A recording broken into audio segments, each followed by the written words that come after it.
Good day everyone! I will teach you on how to terminate on a patch panel. Ito yung mga kailangan natin. Patch panel, Ethernet cable, at punch down tool. Simulan na natin. First, we have to separate the wires according to its proper sequence. And then, ilagay natin ang cable sa gitna upang hindi tayo mahirapan na ilagay ang mga wires sa patch panel. We will put first the color brown, white brown, color green, white green, orange,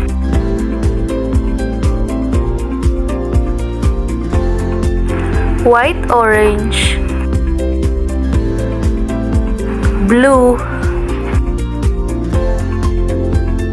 and then the last one is white blue. Make sure na proper ang iyong pagkakalagay ng mga wires para madali itong i-punch down. Use punch down tool to press the wires to the bottom.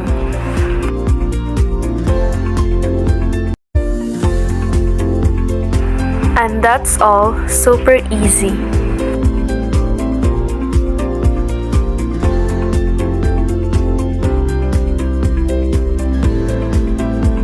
Thank you for watching, guys. Disclaimer, this video is not mine and it belongs to its rightful owner, and this is for educational purposes only.